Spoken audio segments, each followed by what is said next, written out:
Okay. Before we begin tonight's show, I must put out the disclaimer that if you have kids, do not let them listen tonight, as it will be a bit more graphic than usual due to the nature of some of these creatures. What you find is with these creatures in culture were used as thought forms to ensure the behavior of the kids. It was also used to spur economy and increase production in industries in some cases. Hope you enjoy the show. Is not an alien force already among us? That's one small step for man, one giant leap for mankind.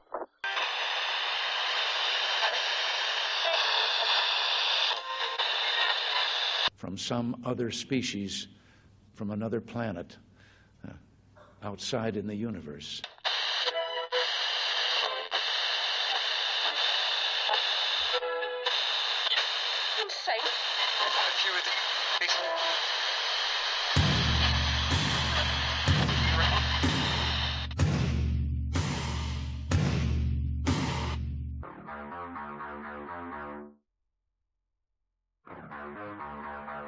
Welcome to S4.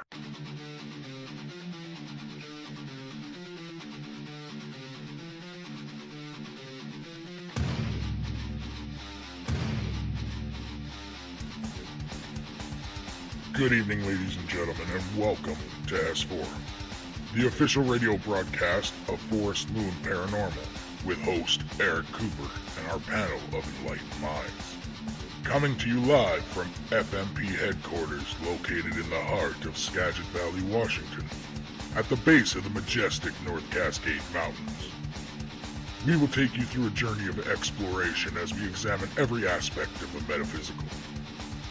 From spirits, UFOs, Bigfoot, and conspiracies, to grounding, protection, astral travel, and everything in between, leaving you with a better understanding and comprehension of the world around you, and the entities that inhabit it.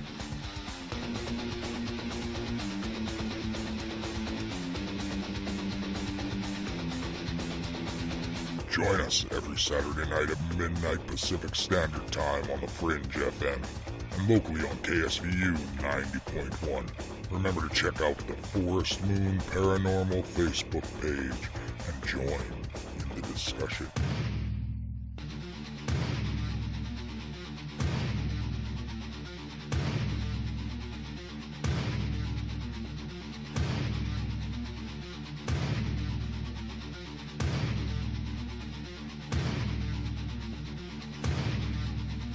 Now sit back, open your mind, get ready, because this is S4.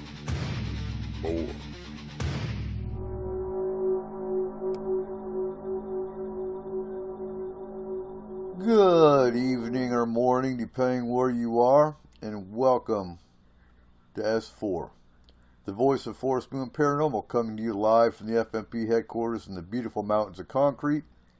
FMP is a highly active emergency response team for all aspects of the paranormal, from aggressive hauntings to alien interaction, Bigfoot and other cryptids, and everything in between is terrifying.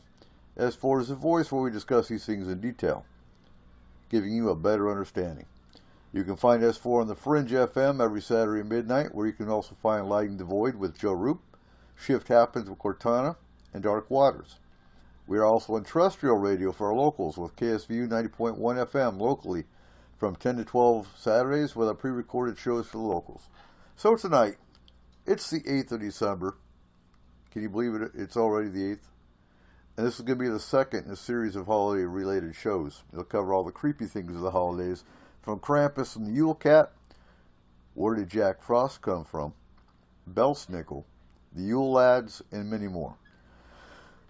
So tonight with us we have Cole Wegleitner, our FMP lore and cultural research specialist and owner of Statement of Sound DJ Services, Megan Gearing, our FMP security detail and astral team, and Michael Hall, our paranormal lawyer and the founder of UFOI team. And with that, like I said in our disclaimer, this ain't the show for the faint of heart for sure. So how are we doing tonight, guys? We're doing great tonight. Absolutely It's gonna be, wonderful. we did this show last year, but there's a lot of stuff that we didn't cover. Like I never found the Yule Cat poem or the Yule Lads poem. We didn't cover that last year. We did, we learn as we go, and this show has expanded a whole lot in the last 2.5 years, like everything does. And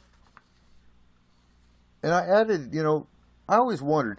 I love the cartoon, The Guardians, Legends of the Guardians, because I love the persona they have of Jack Frost. But that's not even close to reality. A lot of times you'll find cartoons and movies and whatnot, they have a little bit of truth to what they portray. And not even close in this persona. Did you notice that, Megan? No, I did not. Sorry. I'm flipping through notes. Hold on. I'm so with it tonight. I like that. At least you're honest there. Right. Well, just so everyone knows, we have our team meeting the second Saturday of each month. The second Saturday of each month, which goes until about 8. And then, of course, we all rush home, and then we have the show at midnight. So it gives us 4 hours to get everything together. Me, I have to get the studio together, get all the scripts and the notes and all that printed out and everything going. The rest of the team, they're all getting their notes together and getting the coffee made, cigarettes rolled, and, everything comfortable for a 2-hour show. A lot of stuff goes behind the scenes. And like I told the team, if you have ideas you want to hear on the show for the 2019 year coming up, let me know. Send me a message. If you want to see areas that you want to see FMP cover, again, send me a note. We're an interactive team in that we always take the ideas from our listeners, take the ideas from our clients of how to improve. Technology changes, advancements change. And I know Michael can attest to that. Even with the UFO side of the things, that everything's changing, everything's revolving. Yeah, that's for sure. And this is going to be covered in another show, but I am curious, Michael, what do you see coming up in 2019 on the UFO side? Well, it's got to be exciting, whatever it is, because I'll tell you what, if we look back at just this last year, today's the 8th. It wasn't even a year yet. December 16th of last year, when the New York Times article came out confirming through the Department of Defense and the Pentagon the actual existence of UFOs. I mean, we have had a pretty exciting year when it comes down to it. We've got metamaterials that have been captured or studied by the U.S. government, trying to figure out what they are. And it's supposedly from a crashed UFO, by the way. And these metamaterials that they're studying supposedly had, or still have, some kind of a physiological effect on the human being itself. So, and the last thing was that they've told us so far was that these metamaterials weren't even created here in this galaxy. So if they're going to disclose that to us just in the last year, I don't know what the heck's coming down the road, but we've got new television shows coming down the pike from the History Channel, the Project Blue Book series. We got all sorts of stuff happening just towards the end of this year. Pay attention. I'm going to try to catch the Blue Book series when it comes out on TV. But if I miss it, we are doing an S4 Blue Book series radio show for the 10th of January.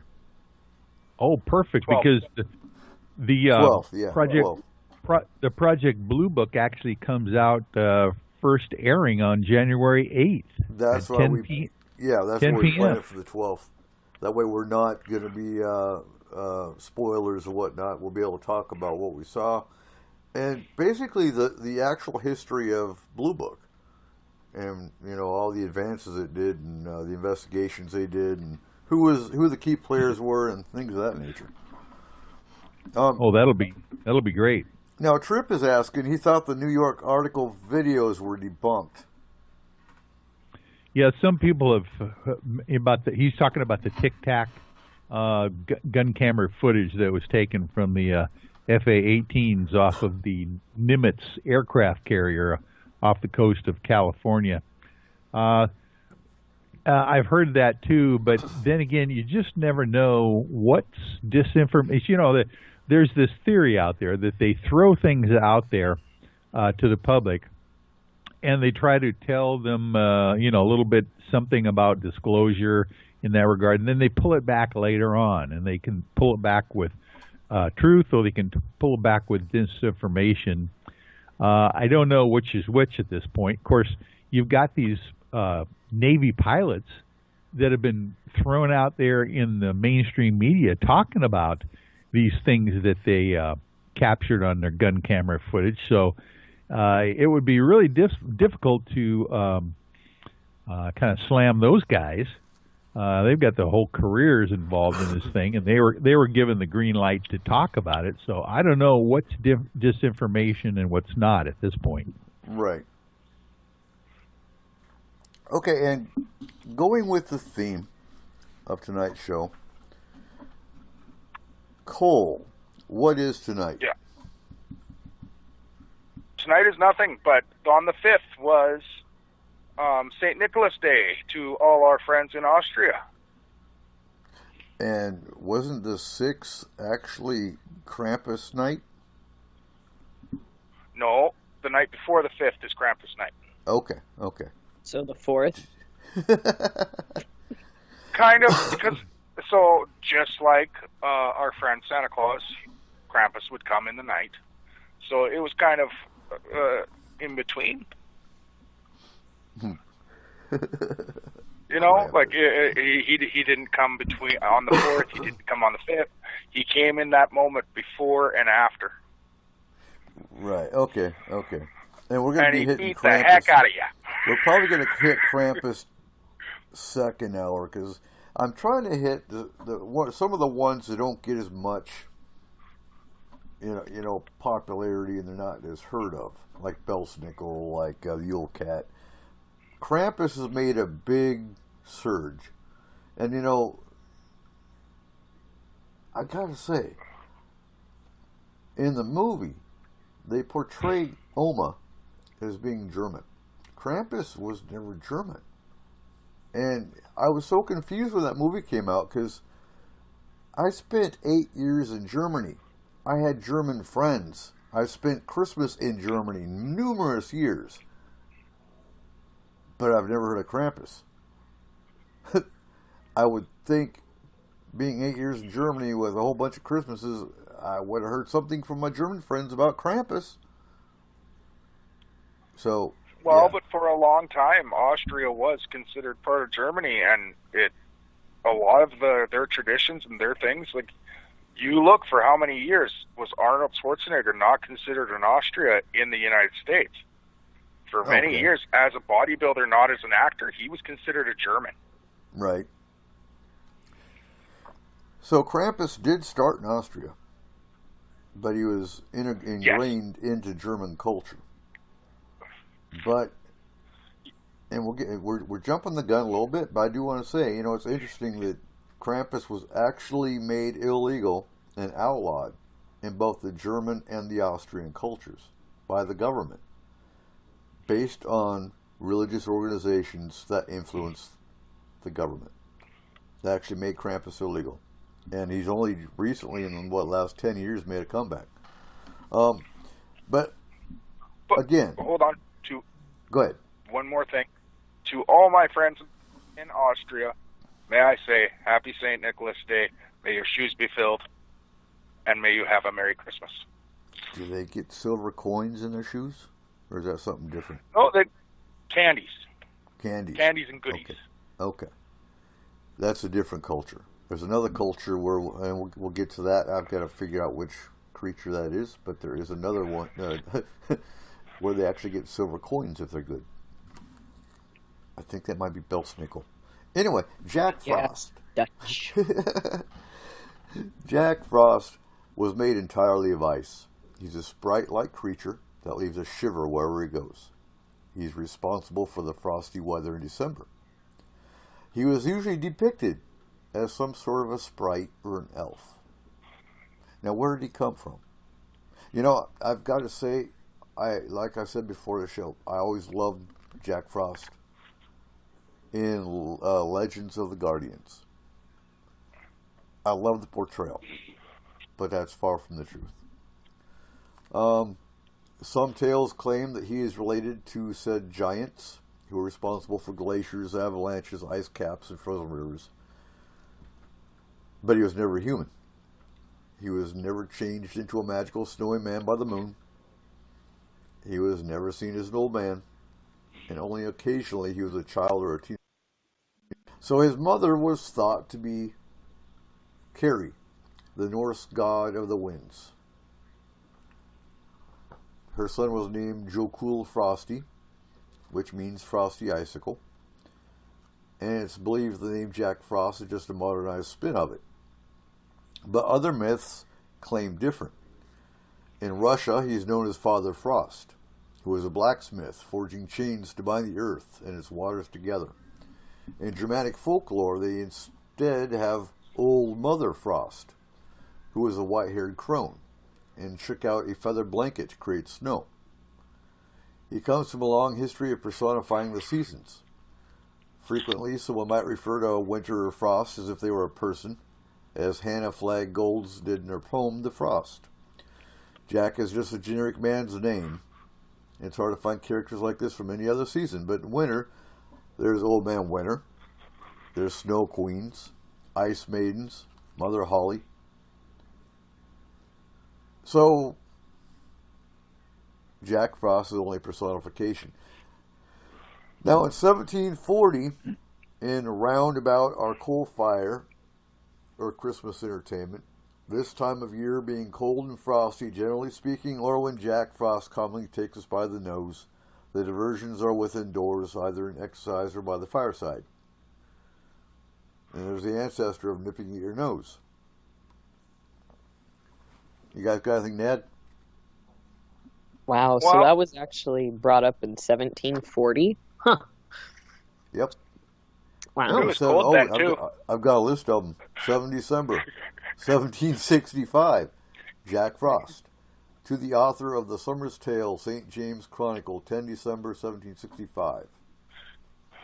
And it's actually a silly letter to the editor from an anonymous pen, signed Jack Frost. Jack Frost. 5 January, 1785, Freeman's Journal, or the North American Intelligencer in Philadelphia, published a poem, The Life and Adventures of Jack Frost, and his wholesome advice to all honest hearts at this nipping season. 1826, Sporting Magazine, Jack Frost, however, put a veto on our morning sports.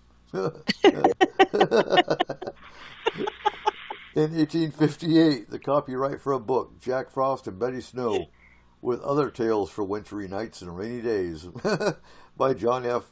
Chanter et al. Here Jack Frost and his wife Betty Snow are capricious spirits who freeze everything and kill people.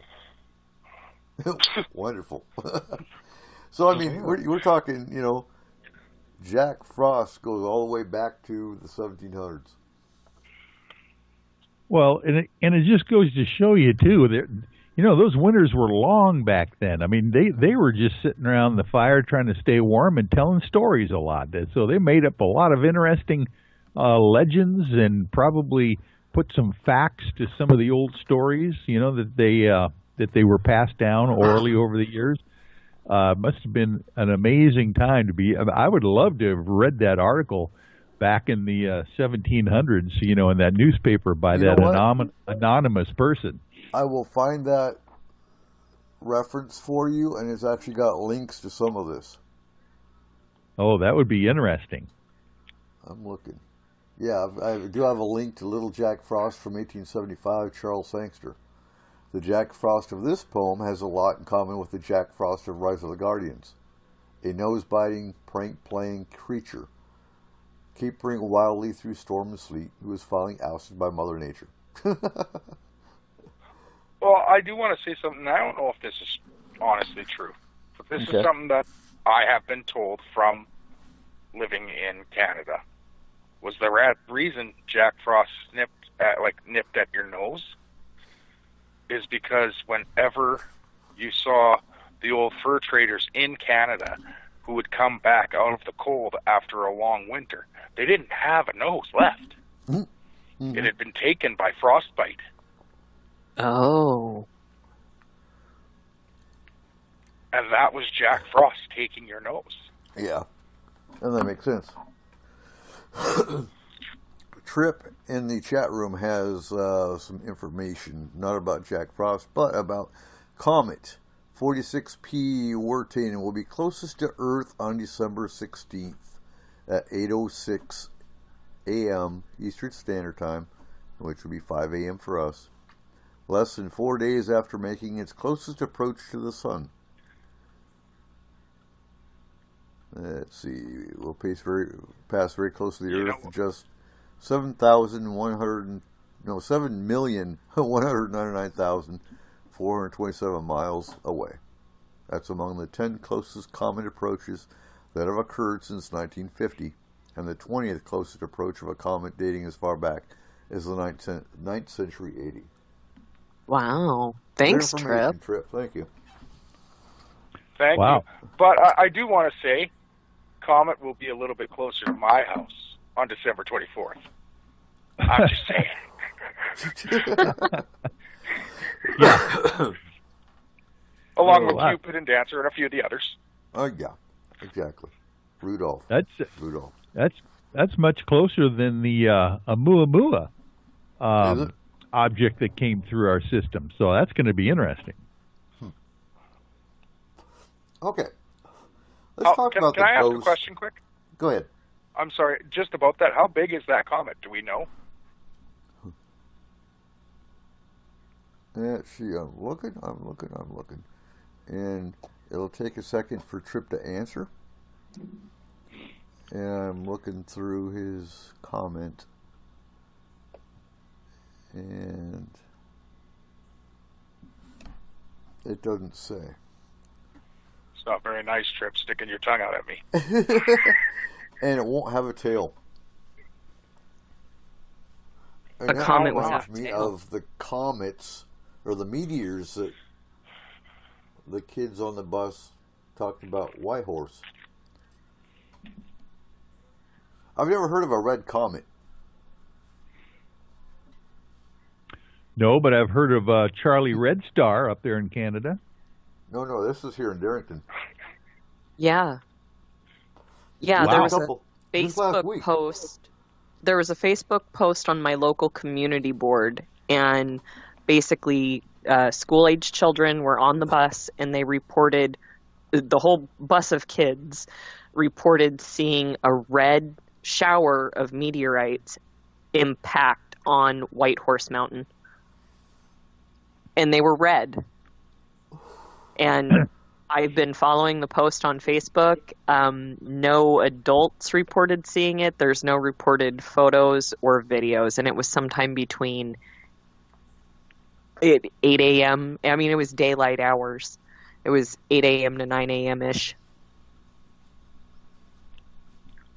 And Trip reports it's going to be 7/10 of a mile wide. But, Michael, have you ever heard of a red meteor? Well, I've never heard of a red meteor per se, but our buddy Peter Davenport from the National UFO Reporting Center has just been reporting multiple objects like this, and in different colors as well, white, red, orange, being clusters like that. You know, people seeing 10, 15, 20 objects kind of streaking around in the same direction, and some of them even kind of leapfrogging themselves or interacting with themselves as they moved as well. It seems to be kind of like the newer thing. They're not just a lot of people are not just reporting one craft, one object, or a saucer, or a rectangle, even, or a triangle. They're reporting a cluster of things, and red objects are not uncommon. So, in your opinion, are these just space junk? Are they just meteors? Or do you think these are actually off-world craft? You know, I don't think that they are meteors or space junk. If, for instance, at White Horse Mountain, they're seeing, like, you know, coming right down to Earth, normally these things will burn up in our own atmosphere, and you'll just see them burn out before they even impact the close atmosphere. So anything, and this is we've seen this at the UFO I-Team as well up in Mount Baker. We've actually been out there, you know, like till 3, 4 in the morning, just kind of like filming the night sky and seeing these things that kind of look like they could be shooting stars coming down out of the atmosphere. But instead of burning out, they just like disappear behind Mount Baker or something. Mm-hmm. It's almost as if they hit the ground somewhere, but there's no explosion, no sound at all. So I think that these things are something other than just meteors, because obviously if they were meteors and they're hitting the ground, there's going to be some kind of an explosion, light effect, or sound as well. Well, the other thing with that, they didn't hit any seismic activity. They didn't create any seismic activity. And if it was a meteor, it would have impacted seismology. Yes, exactly. And believe me, meteors are so rare. There would be scientists all over the place hunting for those rare materials. Right. If indeed they hit the ground, there would be, like, you know, government and private organizations out there just searching for those things. Yeah. Michael, what you were saying about the leapfrogging? Yes. My mother-in-law actually saw something like that in Mount Vernon on Wednesday, and two of her coworkers, actually, after she went back to work, confirmed the same thing. They saw the same thing from 2 different areas in Mount Vernon. Huh. Did she explain what she saw to you as well, Cole? Kind of. So what she saw, she thought they were 4 drones, but they were too far away from her to actually be drones, because all 4 of them had quite bright red or bright white lights on them. Okay. The lights were stationary. They weren't turning with the drone like a drone would. They were shining at her the whole time. Oh, interesting. So, and they were leapfrogging each other, like you were saying. That term leapfrogging is a new thing that I have never heard before in ufology up until just recently, where multiple objects are traveling in the same direction or interacting with one another as they fly. That just does not happen if it's like a flock of, even if it was a flock of geese, you know, you'd see them not leapfrogging one another. You'd see them flying in a V, but you know, any kind of other craft, whether it's military or not, they're not going to be doing that. They're not going to be, playing that close to one another as they move. So it's just fascinating that your mother-in-law saw this just recently. Was this a nighttime sighting, is what you're saying? No, during the day, but the lights were still bright enough that they looked like headlights. Oh man, that has got to be very powerful light. Yeah, like that, then that's the thing. I was trying to think of any drone that could actually have that powerful light on it and still support itself in the air, and there really isn't one. Not that I've seen. The only thing that I could say that I've mistaken for that, even in at dusk or even sometimes during the daylight, would be like an incoming large commercial airliner. sometimes their landing lights are come on early so you can see them and stuff. But it's not going to be leapfrogging itself. If it's multiple objects, that's just very strange. And she said, from what you mentioned, is that it looked as if the lights were coming right at her or shining at her. Yeah. That's what the UFO I-Team experienced down at Mount Adams at the ECETI Ranch, with a huge white object coming across the night sky at very low altitude, less than 2,000 feet, because it was below the cloud layer at the time, and shooting an actual laser beam at not just our group, but at the entire Skywatch field that we were in, with probably about 75 other people that night. And we actually got that on videotape that people can check out on the Facebook page for the UFO I-Team. So those things seem to interact with people sometimes. Even though we're just sitting there watching, they seem to know we're there.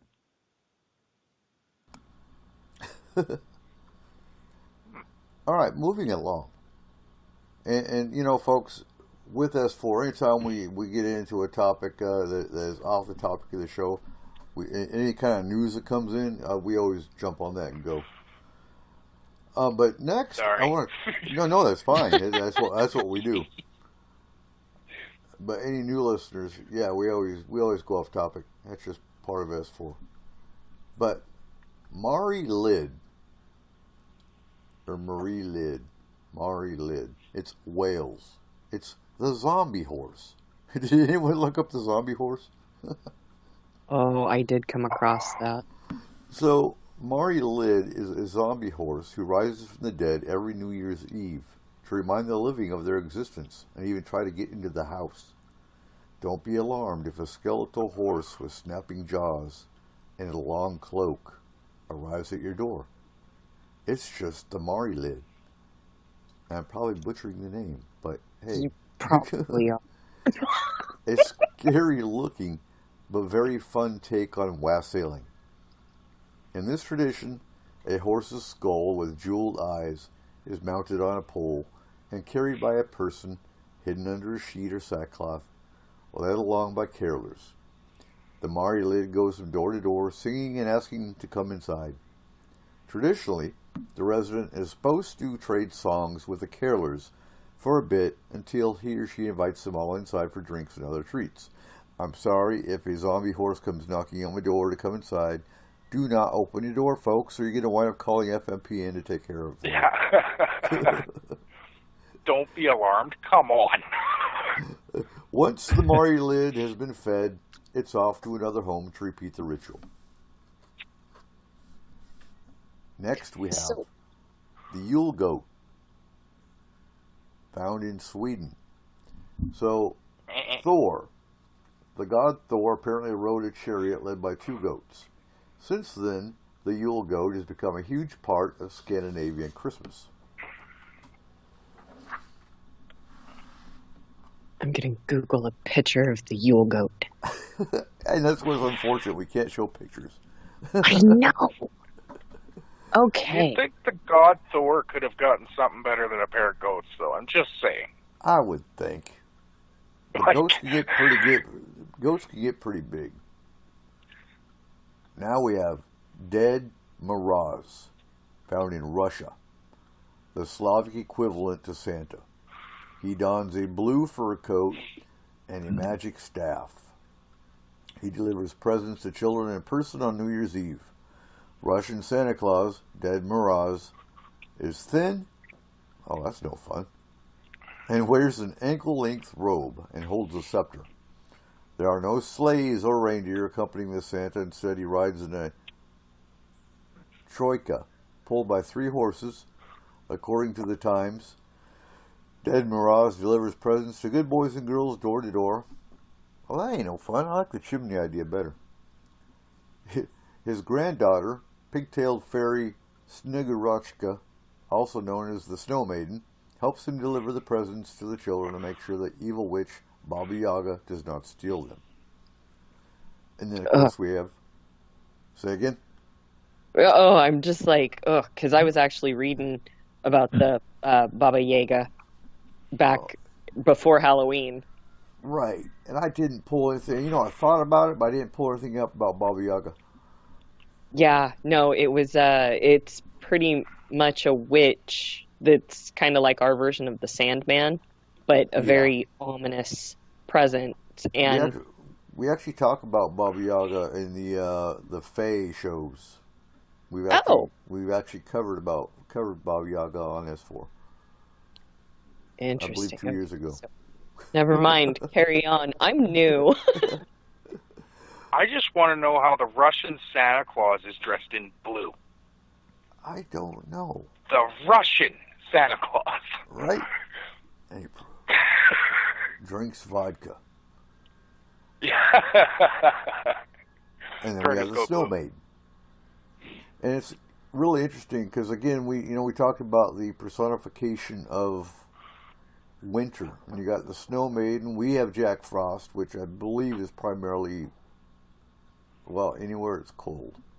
So I'm sure they got Jack Frost in Russia too. But then you got the Snow Maiden, the granddaughter and helper of Dead Moroz. She accompanies him on New Year's Eve.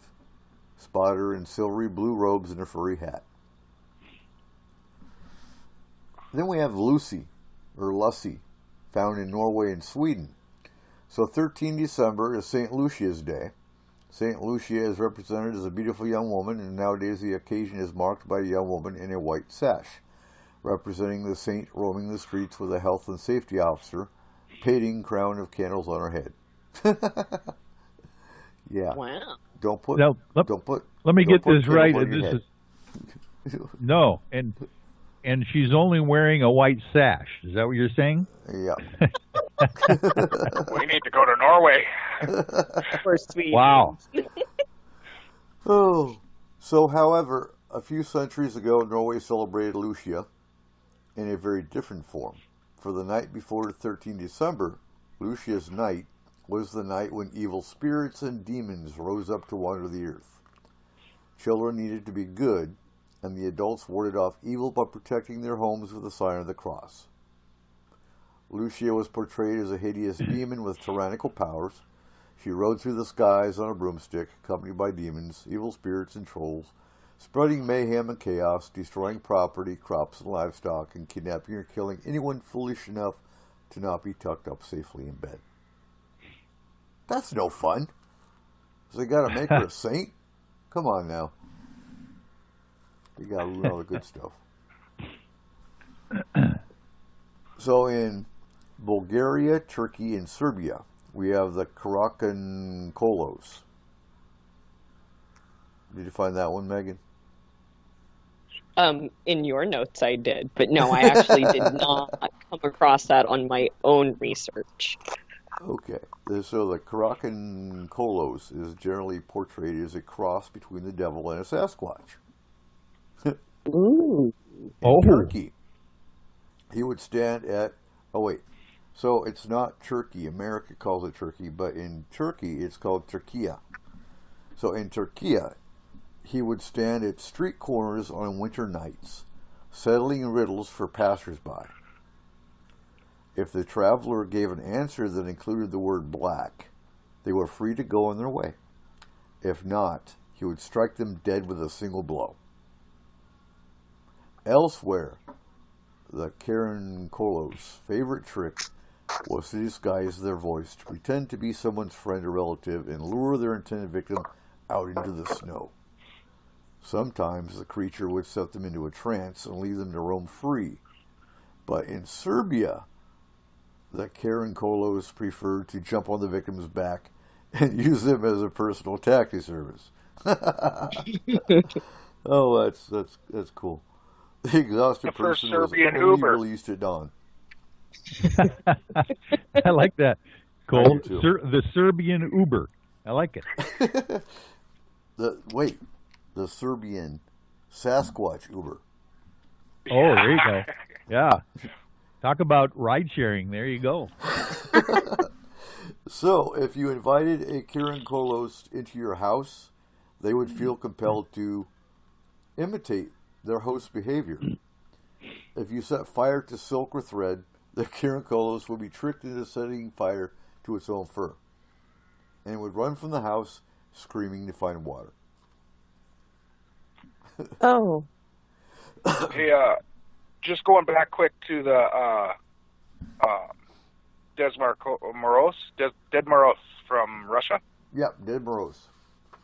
I actually did find out blue is the color blue has a special symbolic meaning in Russia. It is truthfulness, commitment, and purity. Ooh. Okay. And that's with any kind of color correspondence, actually. But usually, I believe, if we do any kind of magical work, blue is usually spirituality or healing as well as the element of water. Well, and truthfulness makes sense with the whole Christmas idea. It does. So in Greece, we have the Kalikenzori. So in Greece, a group of demons called the Kalikenzori were said to spend the year underground, sawing through the tree of life that ran through the earth. Each December, when just a single thread held the tree together, the 12 days of Christmas would compel them to come overground and wander the earth. By their return in January, the tree had repaired itself and they had to start again. Once overground, they caused mischief and chaos, but above all, sought to steal any child born over the 12 days of Christmas and turn them into fellow Kalikenzori. They could be kept at bay by binding newborn babies in straw and garlic. Garlic. You could also stop the creatures from getting into your house by placing a colander outside the door. So the Kalikenzori would be compelled to count the holes. But because the number 3 is holy in Greek, they would fail to count that number and have to start again. This would occupy them until sunrise, when the house would be safe until darkness fell again. So it's the same kind of... Okay, I'll get to Tripp's comment real quick. The Kalikenzori are evil, subterraneous goblins who come only to the surface during the 12 days of Christmas, December 25th to January 6th specifically.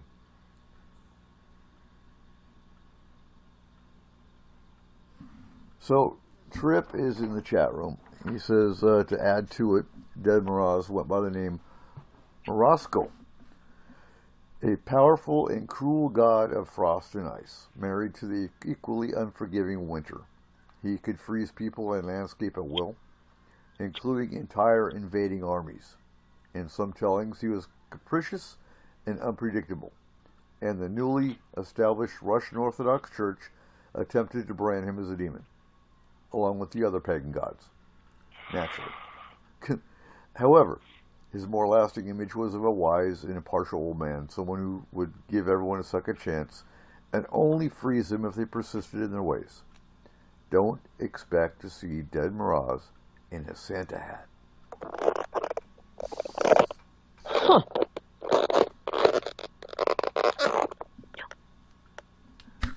Okay, so we're going to jump over to Hans Trapp. German. Based on a historical figure, Hans von Trotha. So I don't have all my... I'm not going to read all my notes. Oh my God, there's so much about Hans Trotha. He was actually a German knight with a notorious reputation as a robber baron. He was also believed to be a Satan worshipper. As an apparition, he terrorized children as a restless spirit, haunting the forests and abducting children. During Christmas time, he's used to keep kids in line. He's another anti-Santa who hands out punishment to bad children in the Alsace and Lorraine regions of France. So the legend says that Trapp was a real man, a rich, greedy, and evil man who worshipped Satan and was excommunicated from the Catholic Church. He was exiled into the forest where he preyed upon children disguised as a scarecrow, with jaw strutting out from his clothing. You know, that sounds like Halloween. Very much so. You know, I think they got confused. He was about to eat one boy he captured when he was struck by lightning and killed. A punishment of his own from God. Still, he visits young children before Christmas, dressed as a scarecrow, to scare them.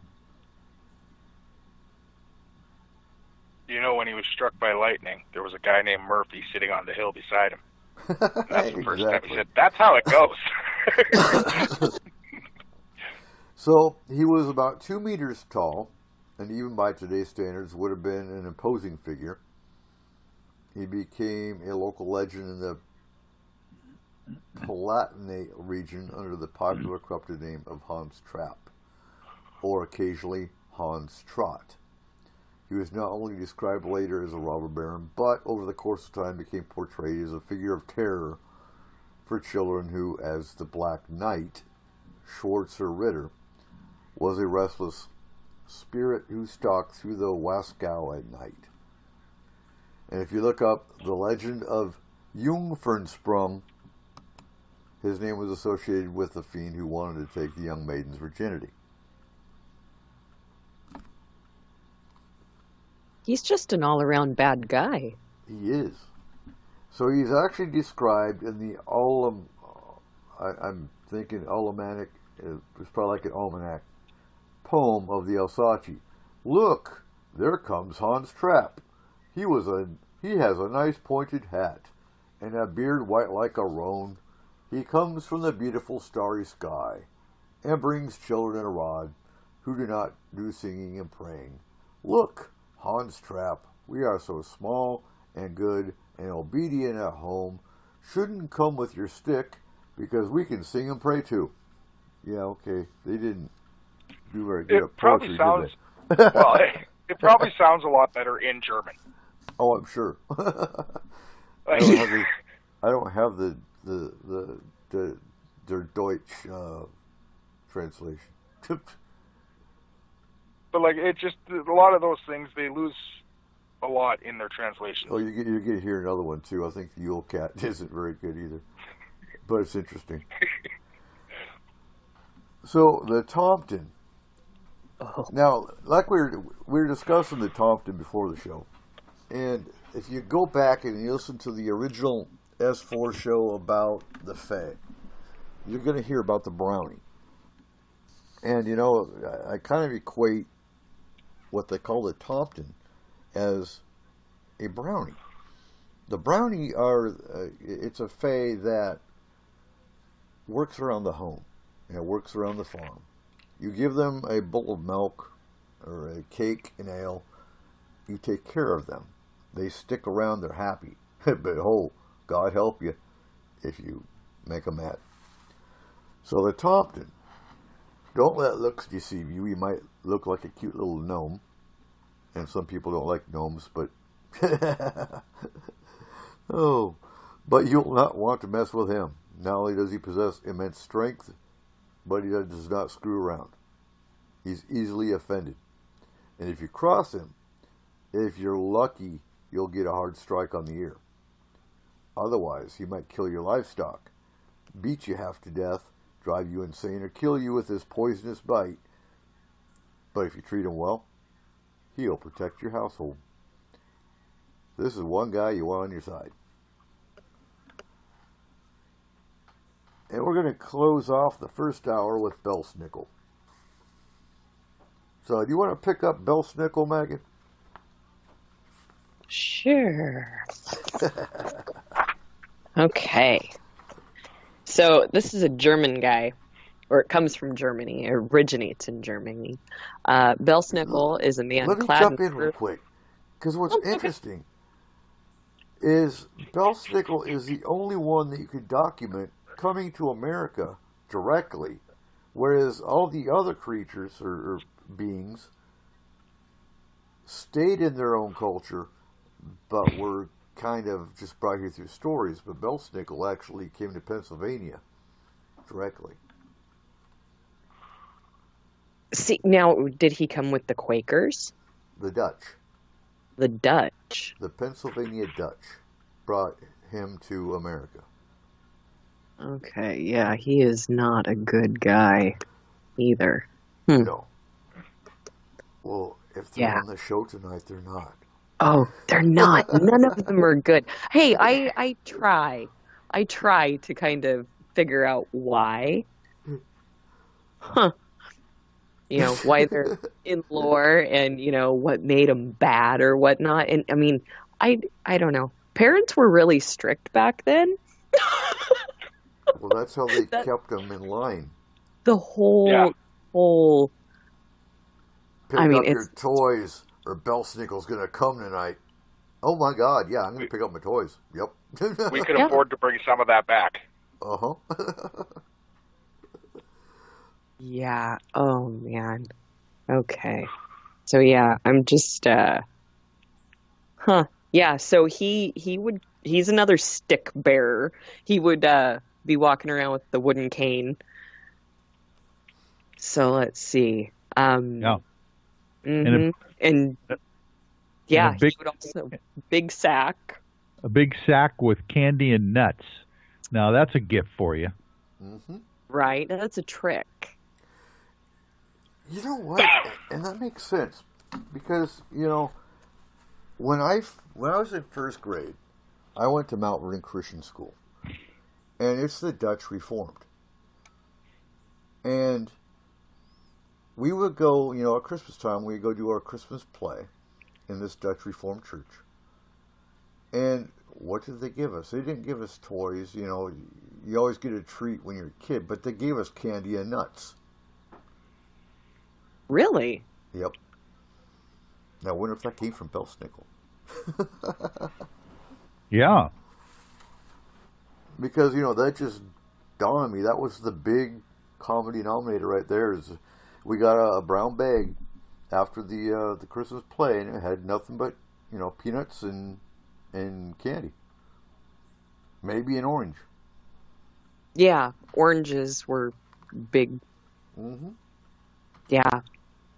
So I'm reading here that he would sometimes wear a mask, and he had a very long forked tongue. Kind of like Krampus. Mm-hmm. And he was reported to have claws, and so he would carry a hazel switch, right, which was supposed to have some kind of charm as well as a sting. So I'm guessing when he would whip these children, the charm of his switch would make them behave better. Ah. Yeah. And his, I guess, alter ego here, this Pelschnickel, who he's also known as, he would actually reportedly leave birch rods in the stockings of naughty children. As a threat. Yeah. So instead of a beating, he would leave a rod instead of the candy and nuts. Oh. So That's Well, more. huh. That's more. I don't think he was leaving the rod as a threat. Yeah. Because Yeah. he was just tired of him having to do all the work, so he left him for the parents. Well, what's interesting about Belsnickel too, there's a first-hand 19th century account of the Belsnickel tradition in the Allegheny County, Maryland. Okay. In the newspaper. Can be found in Brown's Miscellaneous Writings, a collection of essays by Jacob Brown, born 1824. Writing of a period around 1830, Brown says, "We did not hear of Santa Claus. Instead, the tradition called for a visit by a different character altogether."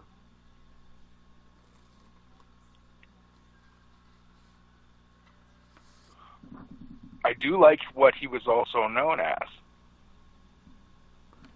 The Chris Kinkle. Chris Kinkle, yep. Oh, Which yep. we all know for our traditional view of Santa Claus, he's also named as Kris Kringle. Kris Kringle. Yep. It's very, very similar. Now, I think this is what you like too, Coles. You like the Nova Scotia tradition, right? Yeah, Yes. it's got Yes, ties the to this. South shore of Nova Scotia, Canada, was a Christmas tradition known as Belsnickeling, where Similar to mummering, people go from house to house with the communities dressed in multiple layers of clothing and with scarves around their faces to conceal their identity. These people are then given food and drinks, usually rum or eggnog, until their identities are guessed. And then they're off to the next house. I'm just saying, by the fifth house, I don't even know who I am. So, Well, you know they mix the rum with the eggnog, right? yeah. I don't know why they separated it. Well, because you do a shot of rum, then you do a shot of rum with eggnog. You know.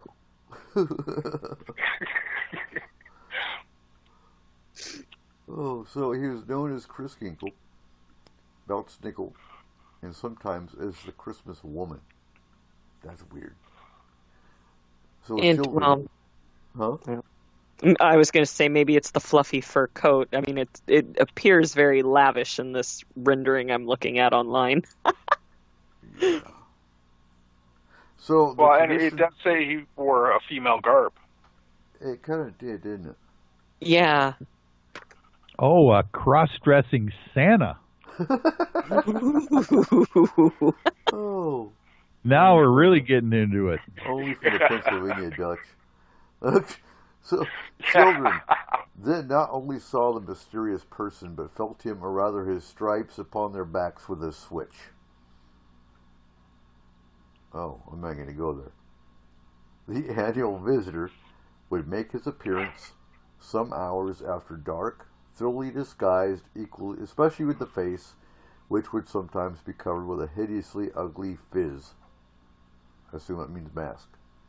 Generally wore a female garb. Hence the name Christmas Woman. Sometimes it would be a veritable woman, but with masculine force and action. He or she would be equipped with an ample sack about the shoulders, filled with cakes, nuts, and fruits, and a long hazel switch, which was supposed to have some kind of a charm in it, as well as a steam.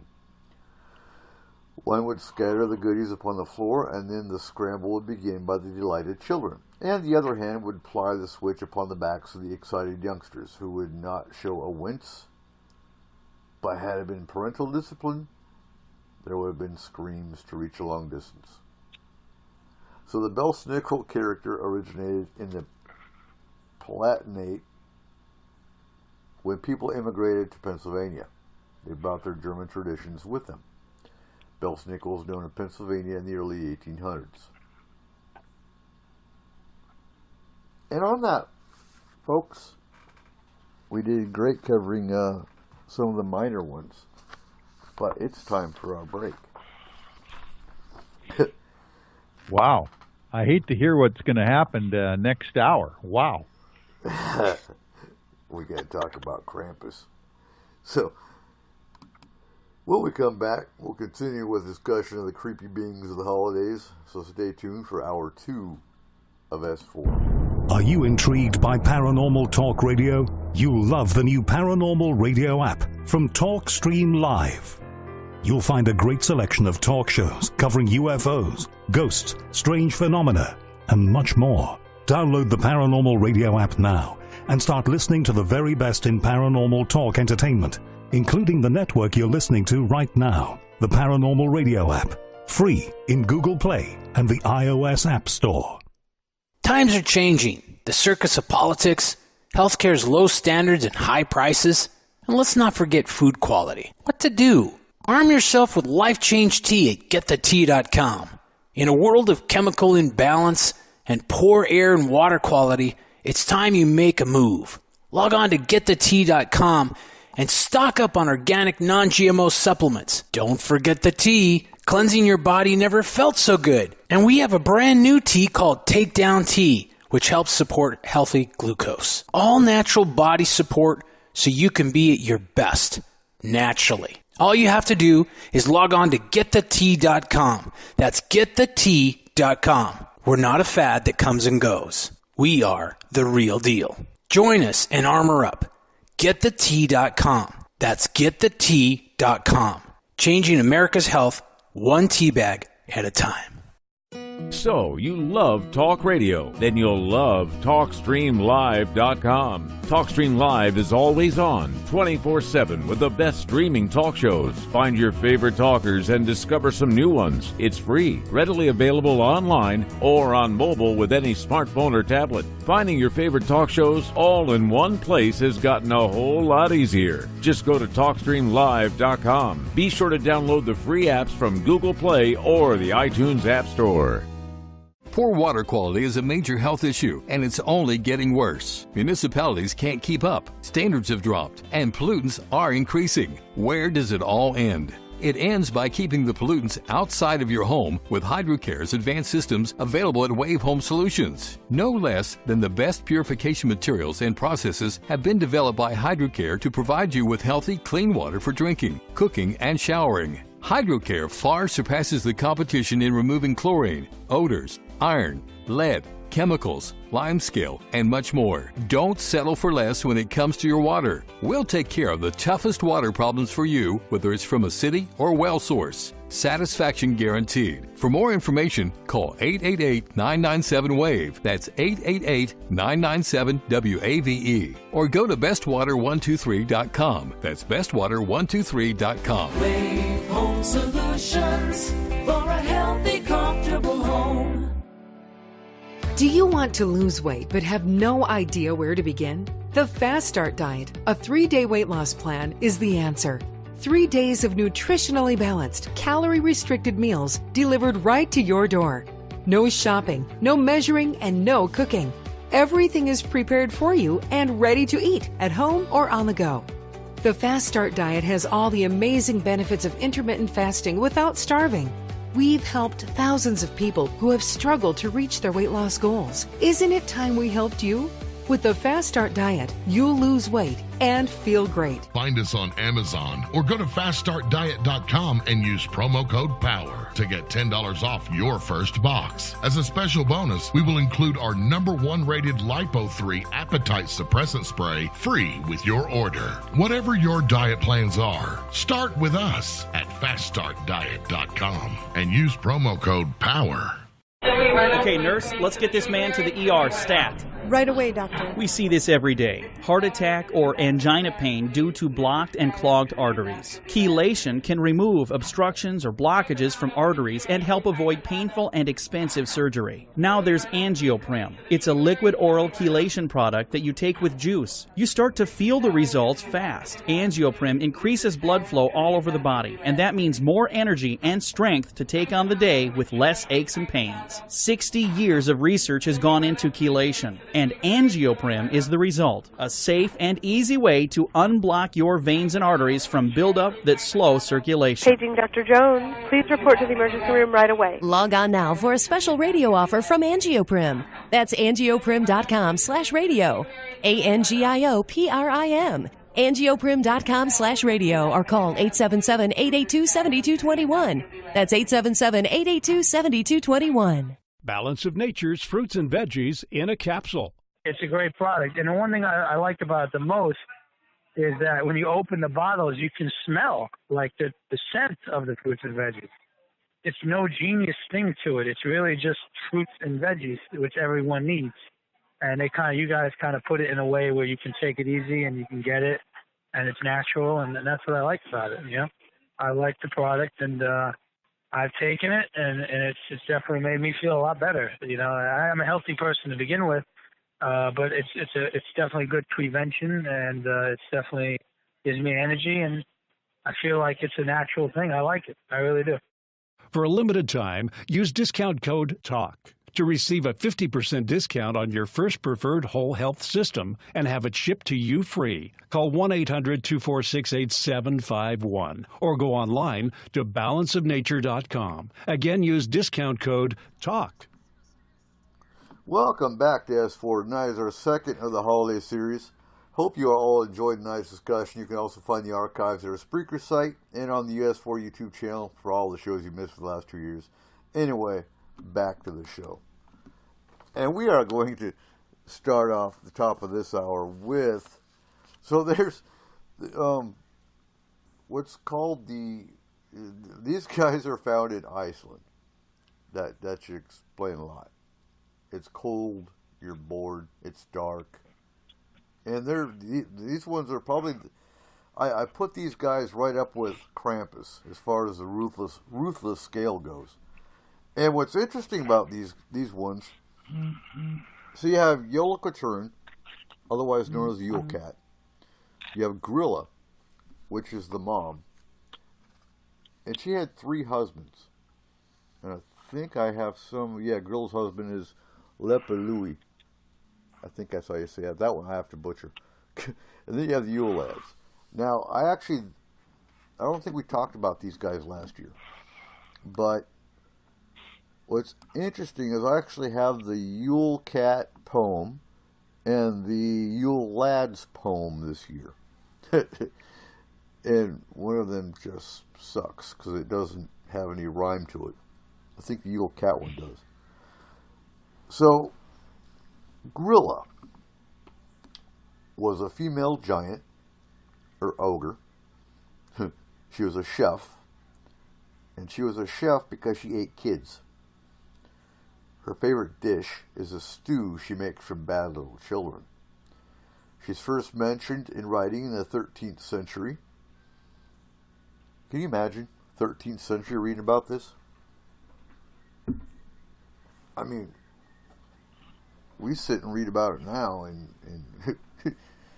for most of us, we sit and laugh and go, wow, she's ruthless. But can you imagine in the 13th century telling your kids that this ogre is going to come and get them? Yeah, that would be intimidating. Terrifying. Yeah, back then, like, that kind of thing, kids went out into the cold and they didn't come back. Right. It was a normal thing. So to tell them that an ogre got them, well, yeah, it did. Yeah. So she's first mentioned in writing in the 13th century, but back then she was a creature with 15 tails. And 300 years later, she still had 13 tails, but on each are 100 bags, with 20 children in every sack. Whoa. So I'm oh man. I'm losing it. I'm never gonna see Santa's sack the same way after this. Yeah. So this is still found in a popular children's book of lullabies. The ogress was not directly linked to Christmas until the 17th century. Now, her own kids are the Yule Lads. They leave toys for good children and rotten potatoes for the bad. And she lives in the mountains. So she's got 3 husbands. I didn't find a whole lot about the other 2, but I know her 3rd husband with her 13 children and a black cat, which is Yola Katern. So every Christmas, Grilla and her sons come down from the mountains. Grilla is in search of the naughty children, like I said, to boil in her cauldron. And the boys, they just come down for mischief. She can only capture children who misbehave, but those who repent must be released. You know, and that's kind of like Krampus. I like Krampus, because Krampus is only after the naughty kids. If you're a good kid, you got nothing to worry about with Krampus. Krampus don't pay attention to you. You notice that through myth and legend? Megan? Cole? I'm sorry, I was on mute. I had to mute myself. I'm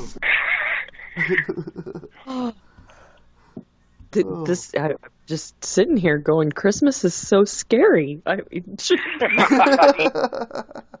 Yeah, this is nothing like Halloween. No. Yeah, so continue. Well, Grilla was married 3 times. I don't know. I hear ogre, I think of Shrek. Yeah. Oh, no. You know, Her first two husbands were Gustur and Bully, were no match against Gorilla, and for that matter, neither was a third one. So Lepaludi was resilient, and he still hangs on, living with her in the cave in the mountains with the big black Christmas cat. But he's also a child abuser and abductor. All right, not that brave. Screw him.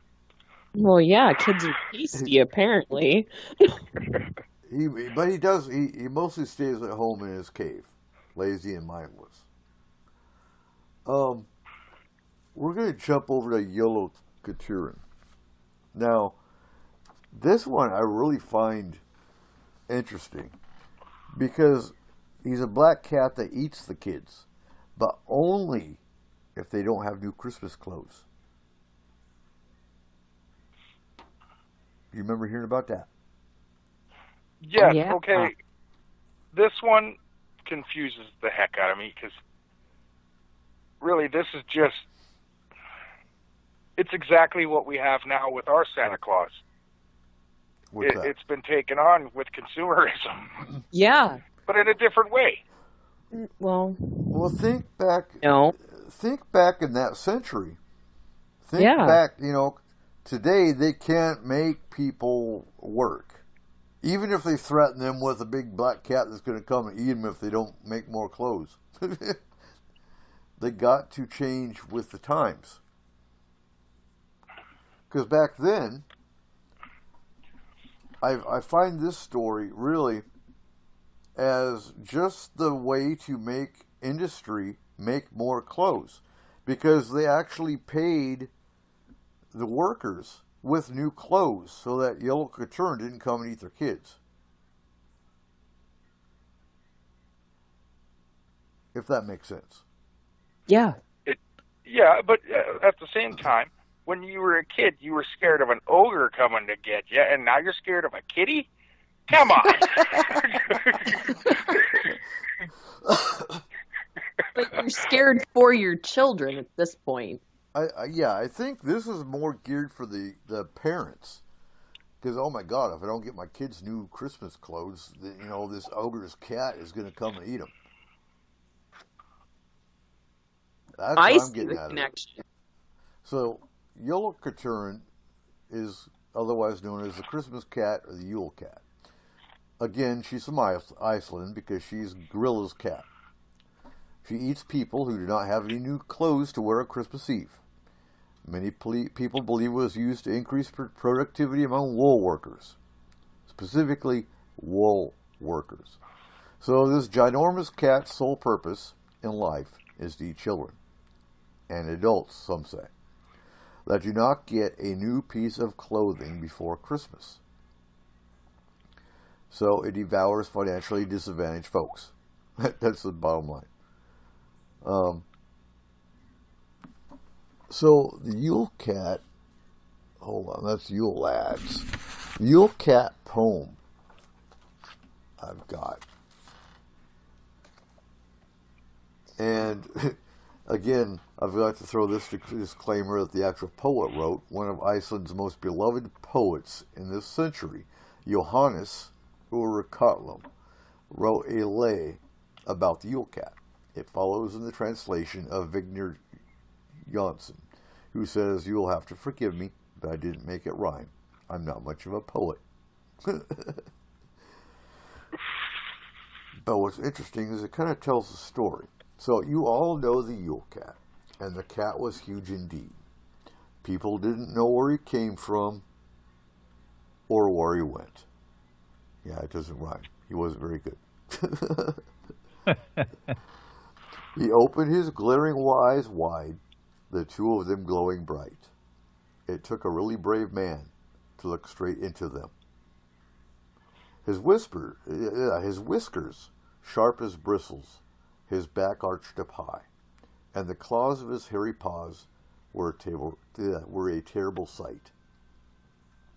He gave a wave of his strong tail, he jumped and he clawed and he hissed, sometimes up in the valley, sometimes down by the shore. He roamed at large, hungry and evil, in the freezing Yule snow. Now, I'm going to stop there. I find it interesting they call it Yule. Did you catch that, Megan? Oh, yeah. Well, if this was back between the 13th and 17th century, that would make sense a little to me, because Christianity had sects. You know, there's sections. So the predominant belief was they didn't refer to anything as Christmas. It was always Yule. And that was pre-Christianity. Yeah, so that totally makes sense to me. Well, okay. Let me clarify. Not pre-Christianity, but Christianity had not hit Iceland yet, maybe. Yes. I'll agree with you. So in every home, people shuddered at his name. If one heard a pitiful meow, oh, wow, something evil would happen soon. Everybody knew he hunted men, but didn't care for mice. Oh. I like this. Even if it doesn't rhyme, it's a very apt description of someone who knew the story. So he picked on the very poor, that no new garments got, for Yule, who toiled and lived in dire need. From them he took in one fell swoop their whole Yule dinner, and always eating it himself if he possibly could. Hence it was that the women at their spinning wheels sat, spinning a colorful thread for a frock or a little sock. Hey, it rhymes. Because you mustn't let the cat get hold of the little children. They had to get something new to wear from the grown-ups each year. And when the lights came on Yule Eve, and the cat peered in, the little children stood rosy and proud, all dressed up in their new clothes. Some had gotten an apron, and some had gotten shoes, or something that was needed. That was all it took. For all who got something new to wear, stayed out of that pussy cat's grasp. He then gave an awful hiss, but went on his way. Well, yeah, he's mad because he didn't get no food. Whether he still exists, I do not know. But his visit will be in vain if next time everybody got something new to wear. Now, you might be thinking of helping where help is needed most. Perhaps you'll find some children that have nothing at all. Perhaps searching for those that live in a lightless world will give you a happy day and merry, merry Yule. You know, and that's a very apt description of lore from a poet in probably, 13th century. I'm not sure exactly when that one was written. Wow. You know what I just got out of that poem was that this was like a chauvinistic control of women trying to make sure that they were working all the time, making those new clothing. Right. Well, but no, it wasn't. In Iceland, it wasn't just the women that made clothing. It was mostly men. Mostly men. Why would that be? Because they were working in the wool fields, weaving the wool. They were a lot. There was a lot of men doing that job because it was so cold that they weren't doing it outside. The women weren't doing it outside. They were at home with the children. These weren't your women at home making clothes. These were men out in the fields collecting the wool and processing the wool. Yeah, no, they were in factories. They would have been in factories processing. Yeah. Either way, yeah, got to have the industries working. You got to get new clothes, or you don't want, Yule Kalud. Yeah, what's his name? Yeah, the Yule Cat. Yule Katurin. There you go. Yeah, Yule. I'm just like Yule Cat. Yule Cat. So socks for Christmas are a good thing. They are, and good point, Megan. I like that. Right. We don't go by that. I mean, obviously, I've never even heard of Yule Cat. I think I did last year when we did the show. But you still, even today, and you don't know why, kids still get new Christmas clothes without knowing that story. Yeah, and just think of those ugly Christmas sweaters. That's what it's all about. Right? Oh, I got mine for the Christmas party. Nice. Oh. But what I got out of this, like, what I've gotten out of a lot of the notes that Eric put together here is, we always say Christmas has become so consumerism. Well, no, it hasn't. They've just changed with the times. It's always been like this. Yeah. Right. What started? Right. It really started in the when did Coca-Cola pick up Santa Claus? It was 1930s, wasn't it? Yeah, yeah. That's where you could really start it. And I remember, even as a 7-year-old back in the early 70s, the big thing was going to J.C. Penney's downtown Mount Vernon to look at their big old Christmas display. Oh, yeah. That was just... Actually, I remember growing up in grade school in New York City myself and going down to looking at all the beautiful shops, down on 34th Street and those kinds of things with all the wonderful, displays they had in the window. You could spend a whole evening there as a kid just looking at all the toys and all the mechanical figures that they had moving around. They still do that, of course, but window shopping and the holidays was a big deal.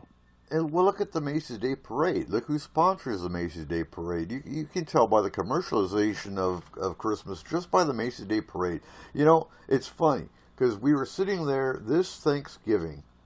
I had the kids. We were watching the Macy's Day Parade, and the kids said, "Oh, where's the Thanksgiving Day Parade?" I was like, "What do you mean? This is the Thanksgiving Day Parade." This isn't a Thanksgiving parade. This is a Christmas parade. I'm like, they're like, "Where's the turkeys at?" I'm like, well, yeah, you know what? You're too smart for your own good. You're absolutely right. Could you imagine that? Thousands of turkeys running down New York streets. That's a parade I'd pay to see. But turkeys are vicious. Oh, yeah. And they like shiny things. I mean, they would be chasing cars. That's what it would be. I'd be willing to pay to see it. When kids sit and make you think, though, they're absolutely right. It's not a Thanksgiving parade. I expect turkey floats. I expect, Thanksgiving pilgrims. I expect pumpkin pie. Thanksgiving Day parade. And everything in the whole Thanksgiving Day parade was nothing but Christmas. Getting you ready, getting you brainwashed into, oh my God, we can go to the Black Friday sales tonight after we eat a pumpkin pie. Yeah. And, Black Friday doesn't start on Friday. It actually starts after you eat Thanksgiving dinner. Yep. Because you got to get first in line. No, well, not even that, Michael. The stores are open. There are no more lines. Yeah, there are no more lines. Yeah. If you just walk in. Yeah. Yep. I think the only store I know of that has lines is Cabela's. And that's because they actually give away a gun to the first person in line. Oh, my goodness. So, yeah, Cabela's in Marysville, I know, has a line. Probably 2 days before they open. From all the people behind them. Right. Yeah. No, I have done the Cabela's line. My husband and I went a couple years ago, and we stood out there for like 5 hours, and we were like 400 or 500 people back. Mm-hmm. And it was crazy. And the guy in the very front had camped out there for 4 days and missed his own Thanksgiving.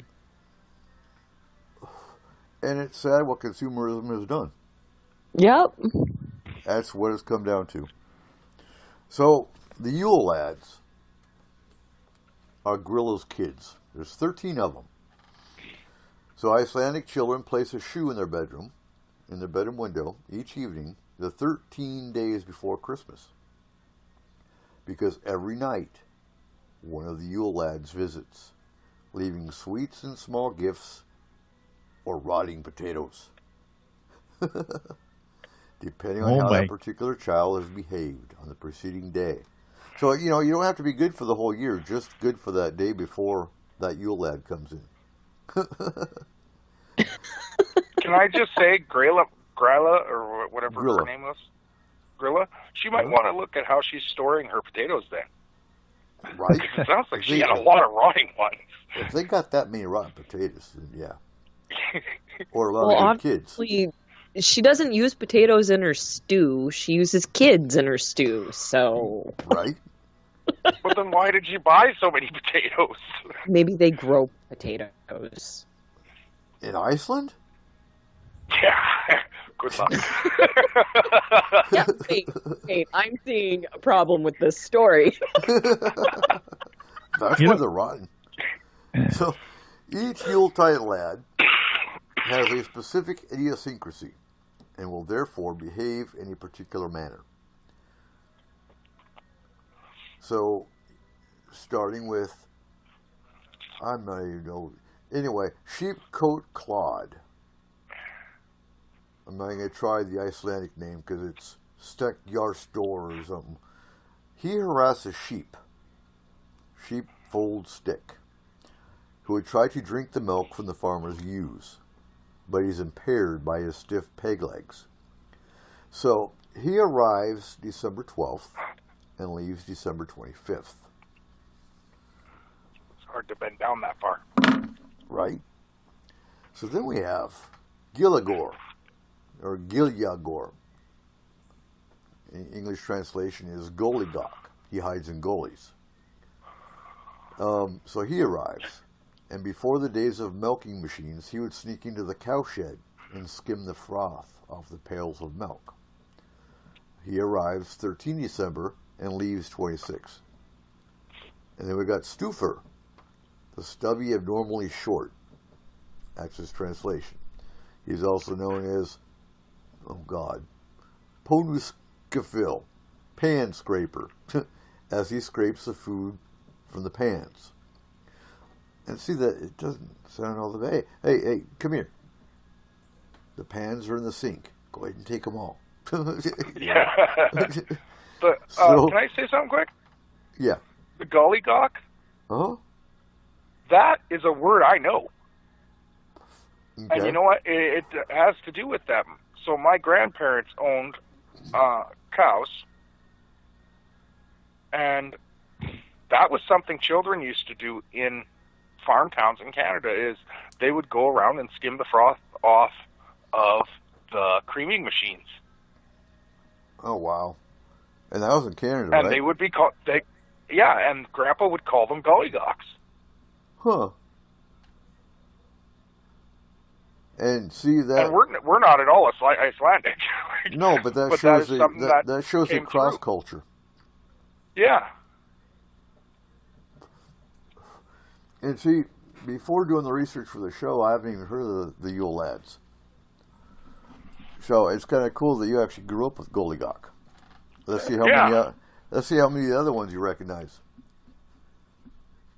So now we have Spoon Licker, and so he steals Vorgir, a type of a wooden spoon with a long handle, to lick. He would steal the wooden spoon that had been used for stirring. When he visits the National Museum, he goes looking for wooden spoons. He's extremely thin due to malnutrition. He arrives 15 December to 28 December. And then we have Potaskiffle, the pot scraper. So we have the plate scraper, now we have the pot scraper. He tried to snatch pots that had not been washed, and he licks for the scraps. He arrives 16 December to 29 December. And the reason I'm reading all these is because we also have a poem to read about all of them, called Yuletide Lads. So now we have the bull licker. He hides in their beds waiting for someone to put down their skyr, or a type of bowl with a lid instead of dishes, which he then took and licked it clean. He arrives 17 December to 30 December. Then we have the door slammer. Now, if you look at all these, well, specifically the door slammer, you know, you look at what FMP does, and door slamming is a paranormal activity. But the door slammer likes to slam doors, especially during the night, waking people up. He arrives December 18th to 31 December. Then we have the Skyr Gobbler, a Yule lad with a great affinity for skyr. Now, skyr is a yogurt, but it's actually in Icelandic is considered a type of cheese. So, if you have skyr, this is the Yule lad that comes and steals it. He arrives December 19th to the 1 January. Then we have the sausage swiper. Hides in the rafters and snatches sausages that are being smoked. We used that one too, but it meant something different. Just saying. Okay. He shows up December 20th to 2nd of January. You're going to like this one. The window peeper. Oh. His Icelandic name is Gluga Gager. Translated as a window peeper. He's a snoop who looks through windows in search of things to steal. He arrives December 21st to 3rd of January. And then we have Gata Piefer, the doorway sniffer. Has an abnormally large nose and an acute sense of smell, which he uses to locate Laufabrau, which is a type of Christmas bread. He arrives 22 December to 4 January. And then we have Ket Croker, the meat hook. He adores all meat. In olden days, he would lower a hook down the kitchen chimney and pull up a leg of lamb hanging from the rafter, or a bit of smoked lamb from a pan, as smoked lamb was traditionally cooked on Saint Porlacour's Day.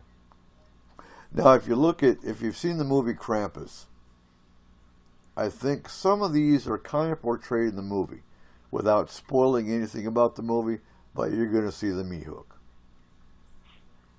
So he arrives 23 December to 5 January. Lastly, we've got Curtis Snurker, the candle stealer. Comes on Christmas Eve, December 24th. In olden times, candlelight was the brightest light available, and candles were so rare and precious that it was a treat for children. This one stole the candles. So now we have Yuletide Lads. English translation, copyright from Halliburg Halmudsen. Let me tell the story of the lads of few charms, who once upon a time used to visit our farms. They came from the mountains, as many of you know, in a long single file to the farmsteads below. Gorilla was their mother. She gave them ogre milk, and the father, Lepaludi, Elosa milk. They were called the Yuletide Lads. At Yuletide they were due, and always came one by one, not ever 2 by 2. 13 altogether, these gents in their prime didn't want to irk people all at one time. Creeping up, all stealth, they unlocked the door. The kitchen and the pantry they came looking for. They hid where they could, with a cunning look or sneer, ready with their pranks when people weren't near. And even when they were seen, they weren't loath to roam and play their tricks, disturbing the peace of the home. The first of them was Sheepcoat, Claude. He came stiff as wood, to prey upon the farmer's sheep as far as he could. He wished to suck the ewes, but it was no accident. He couldn't. He had stiff knees, not too convenient. The second was Goligok, gray as head and mien. He snuck into the cow barn from his craggy ravine. Hiding in the stalls, he would steal the milk, while the milkmaid gave the cowherd a meaningful smile. Stubby was the third called, a stunted little man who watched for every chance to whisk off a pan, and scurrying away with it, he scraped off the bits that stuck to the bottom and Brim's favorites. The fourth was Spoonlicker. Like spittle, he was thin. He felt himself in clover when the cook wasn't in. Then stepping up, he grappled the stirring spoon with glee, holding it with both hands, for it was slippery. Pot Scraper, the fifth one, was a funny sort of chap.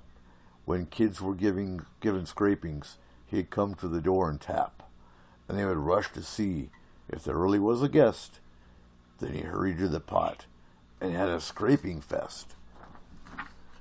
Bowl Licker, the sixth one, was shockingly ill-bred. It sounds like they all were. Oh. From underneath the bedsteads, he stuck his ugly head, and when the bowls were left to be licked by dog or cat, he snatched them for himself. He was sure good at that. The seventh was Door Slammer, a sorry, vulgar chap. When people in the twilight would take a little nap, he was happy as a lark with the havoc he could wreak, slamming doors and hearing the hinges on them creak. Skeer Gobbler, the eighth, was an awful stupid bloke. Oh. He lambasted the skeer tub till the lid on it broke. Then he stood there gobbling, his greed was well known. Until about to burst, he would bleat, howl, and groan. The ninth was Sausage Swiper, a shifty pilferer. He climbed up to the rafters and raided food from there. Sitting on a crossbeam in soot and smoke, he fed himself on sausage, fit for gentlefolk. The 10th was Window Peeper, a weird little twist, who stepped up to the window and stole a peek through it, and whatever was inside to which his eye was drawn, he most likely attempted to take later on. The 11th was Door Sniffer, a doltish lad and gross. He never got a cold, yet had a huge sensitive nose. He caught the scent of lace bread while leagues were away still, and ran toward it weightless as wind over dale and hill. Meat Hook, the 12th one, his talent would display as soon as he arrived on St. Thorlak's Day. He snagged himself a morsel of meat of any sort, although his hook at times was a tiny bit short. The 13th was Candlebagger. 'Twas Cole, I believe, if he was not the last of the lot on Christmas Eve. He trailed after the little ones, who, like happy sprites, ran about the farm with their fine tallow lights. On Christmas night itself, so a wise man writes, the lads were all restraint, and just stared at the lights. Then one by one they trotted off, into the frost and snow. On 12th night the last of the lads used to go. Their footprints in the highlands are efface now for long. The memories have all turned to image and song. So yeah, I wouldn't want to live in Iceland. If you don't have All a I'm ogre saying, or a though, cat, say again. they are perceived as mischievous and pranksters. But at the same time, if you look at the way that poem started, if my mother was trying to feed me ogre milk, yeah, I'd go steal any frickin' food I could too. Okay. All malnourished. Yeah. Oh. Yeah. Wow. You did a wonderful job there, Coop. That was a Yes. great rendition there of probably a very old poem. I have no idea how old that poem was. And that was actually a fun read. It was. And can you imagine, you know, it makes you wonder. We read our kids Christmas Eve, twas the night before Christmas, with a jolly old elf. Can you imagine hearing that poem on Christmas Eve in Iceland? Yeah. In 13th century? I mean, Well, it sounds what they do is they pick a specific character for every 12 or 13 days before Christmas just to keep people in line, the kids Right. in line. you know, and I think the common denominator with almost all the creatures we've talked about tonight is methods of keeping your kids in line, like many people do today with Santa Claus. And, right. You know, with local, Yule Cat, you know, if you don't get them new socks, the big cat's going to come and drag you away. Yeah, no. We're going to end the show tonight with Krampus. Because I know we got people who have been waiting to hear about Krampus. And I'm not even going to look at my notes.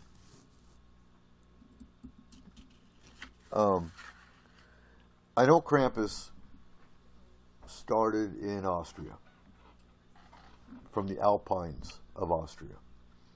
And like we were discussing earlier, you know, Austria and Germany, I don't know my history well enough, or my, you know, global history enough. I'm not sure when Austria was established as a country. Does anybody else know? After Germany. So you're looking at the history of Krampus starting in Austria would have been Germany. I think so, yeah. Because, like we were saying, you know, I spent 8 years in Germany and never heard a word about Krampus. Austria was founded in 1804. When was Germany founded? Oh. Way before that, I think. This is not proper. It says October 3rd, 1990. No. Hold on. I need to be more That's close. That's when Germany. So 1990, I believe 1990 is when the Berlin Wall came down. Yes. And yeah, so somebody's very confused. That wasn't the founding of Germany. No, that was the unification of Germany. Right, there you go. But either way, you know, and like I said, I don't have my notes in front of me. I can't remember exactly which religious organization or political party, rather, made the German government and the Austrian government make Krampus illegal. You could not use Krampus as a parental punishment. You couldn't say, "Oh my God, better be good, or Krampus is going to come get you," you know. And they didn't want a devil personification to take over Christmas. So they convinced the government to make Krampus illegal. And I believe it's in the last 10 years that Krampus has actually made a comeback with, you know, Krampus Night. And what was that again, Cole? The 4th, right? I'm sorry, I missed that. What did you ask? Either the 4th is Krampus Night. Yes. Yes, it was. And, okay. You know, people dress up as Krampus, and it's amazing. Look up Krampus Night on YouTube, folks, and you can actually see all these renditions of Krampus filling the streets. It's kind of cool. Now, looking through some... Hold on. You asked your question about Germany, quick. Yeah, I've got an answer. So do I. Okay, go. Let's hear yours. Let's see if you're as close as I am. Okay, so I'm going to back up. Austria predates Germany. No. Austria was founded in 1804. Germany was founded in 1871, but before that it was Prussia. Okay. Germania. Does Germania precede Prussia? Yes, because it was in the years 900 AD.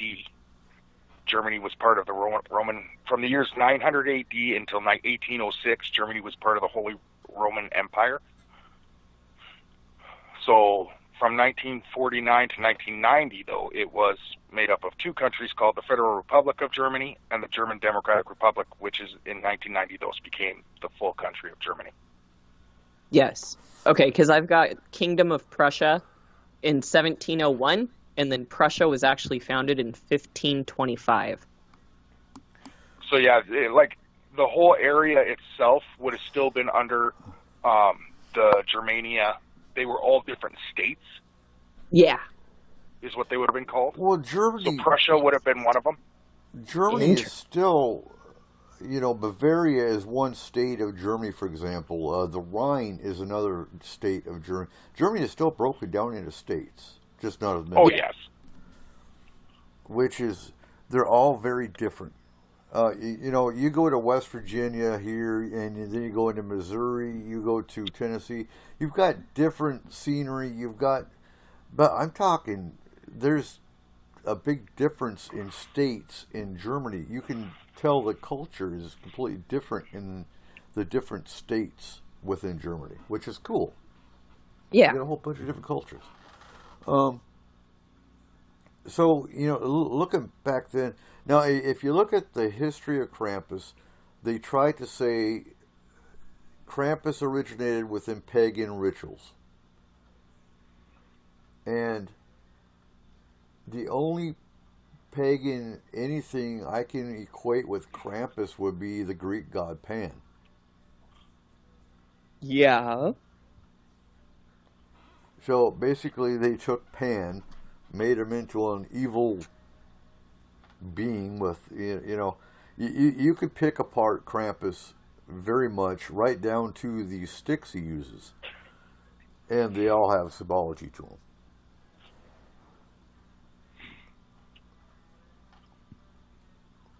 I would agree. And so, of course, religion again steps in and says, oh no, he's a demon, he's the devil, and we got to outlaw the devil. So again, you've got the religious side coming in and outlawing culture and tradition. But for our listeners, if you haven't seen the movie Krampus yet, it's definitely worth a watch. I'm not going to say nothing. It's funny. Another depiction of him was just brought to my attention. What's that? There is a belief that the Grinch is based off of Krampus.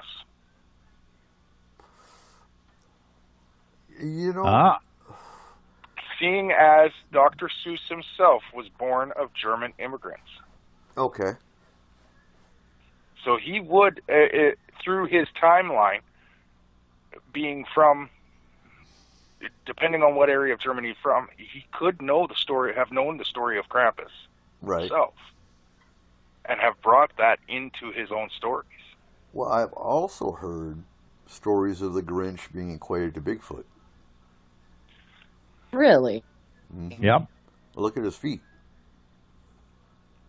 Right. And you look at both of them. There's very big similarities there, and even the people of Whoville, that it does have a very German type architecture to it, even though it's all kind of messed up. Like, you know what I mean? Like, it's all twirled and swirled. The architecture there is kind of similar to some older German towns. And what's funny is I took the kids to the Cedar Woolley Christmas Parade, and they got their picture taken with the Grinch and with, oh God, I think that was Mrs. Grinch. I'm not sure who she was. And the mayor of Whoville, who happened to be the mayor of Cedar Woolley. Now, did the Grinch try and stick them in a bag? Because that would tell us right there. No. Oh, well. No, he was a nice Grinch.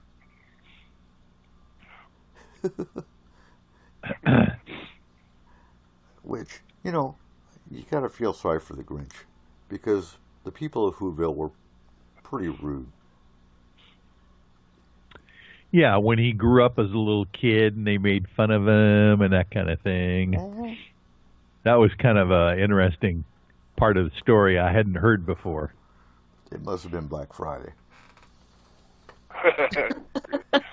And he couldn't get his socks because everyone stole the socks out of the box before he could get to them. The socks from the box. Yeah, in Walmart. No, not Walmart. Who-Mart. There we go. Fred Meyers. It was Who-Mart. So we are coming down to the last 10 minutes of the show.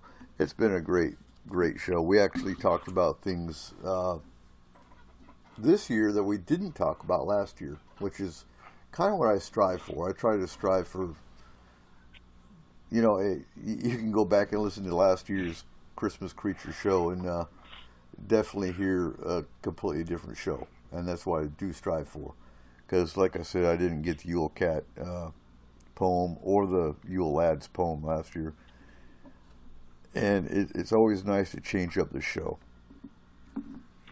Oh, I think you have to make that an annual event with those poems being recited. Those were great.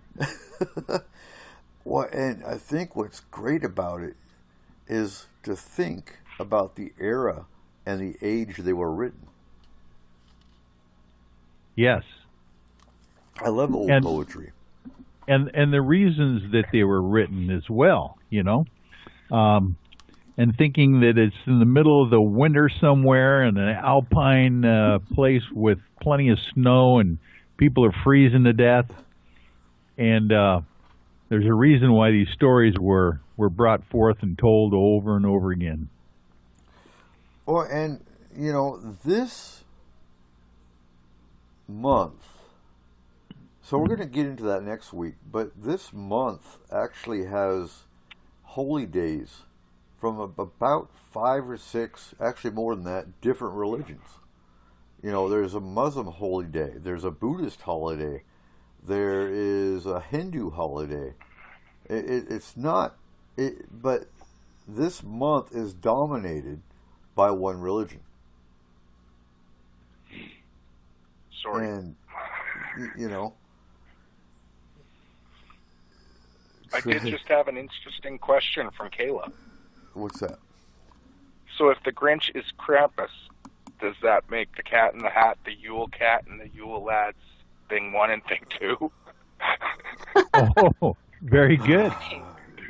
Yeah, good points. It makes you wonder, doesn't it? And Trip is in the chat room saying, what about the Middle Eastern or Asia? And I wasn't able to find a whole lot about the Middle East or Asia, other than, the Turkish, the Turkish creatures.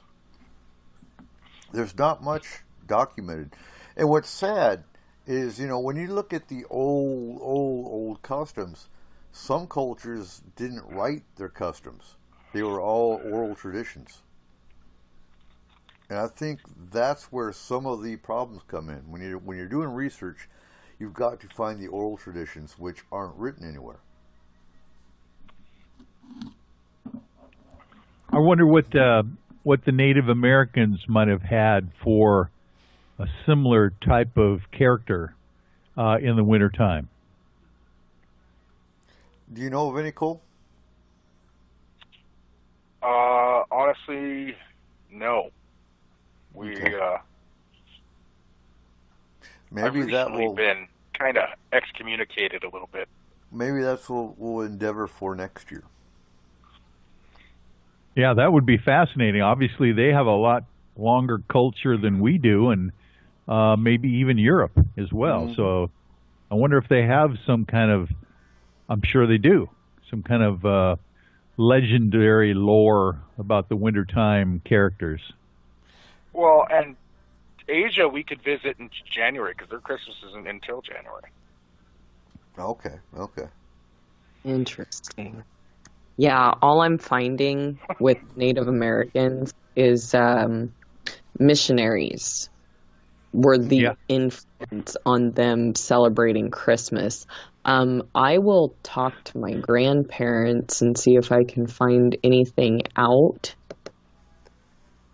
further. Wonderful. A little bit further, because I have a Native American on both sides of my family. You've got a year. I've got a year. I've got a year to compile. We've got a year to find Native American traditions. we're already prepping for next year. We are. We always are.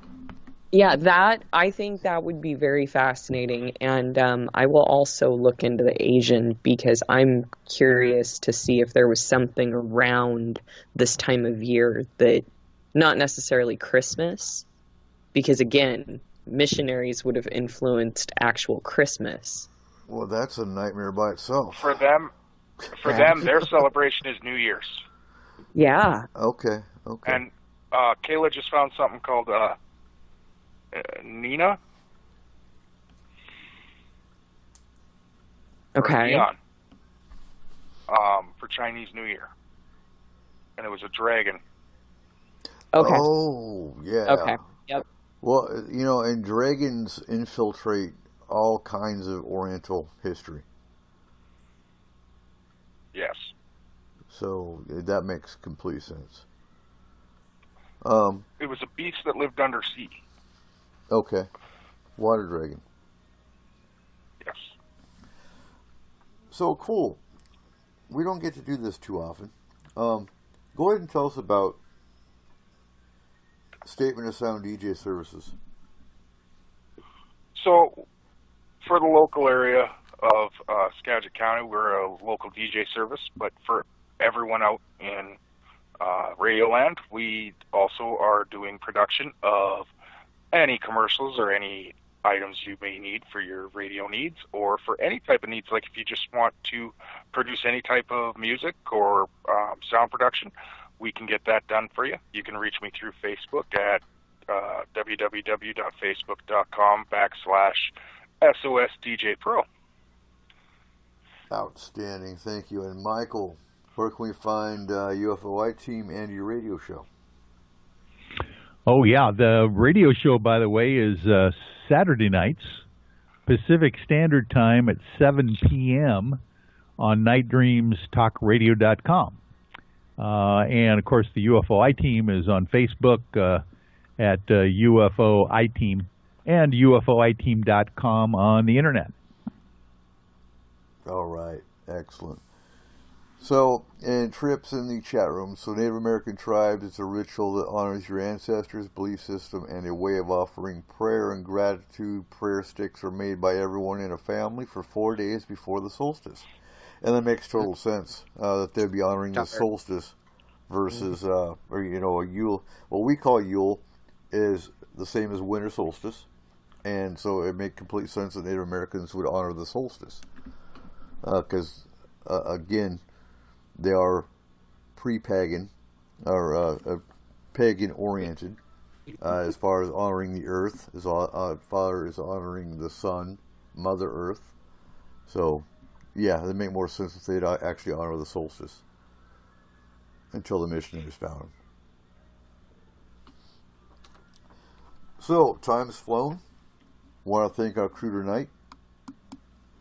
And hold on a sec. There we go. So I want to thank our crew tonight. Cole Wagleitner of FMP Culture and Lower Research Specialist and owner of Statement of Sound DJ Services. Megan Gerling, our FMP Security Team and Astral Team. And Michael Hall, our paranormal lawyer and founder of the UFOI Team. So our music came from Cole Wagleitner of DJ Sounds Productions. Look forward to more new intros from him. And Stephen Gill of Twisted Images, Twisted Studios Department, for our closing music. As always, you can catch S4 on the Fringe FM every Saturday night at midnight PST and KSVU 90.1 FM Saturdays from 10 to 12, again Pacific Standard Time. So next week is December 15th, and we're going to be covering the pagan history of Yule and the winter solstice and all the symbols of the holidays that tie into it. So folks, thank you again for listening to S4. Keep your eyes to the skies, and remember, it's you that give us a reason to produce S4. So have a great week, S4ians.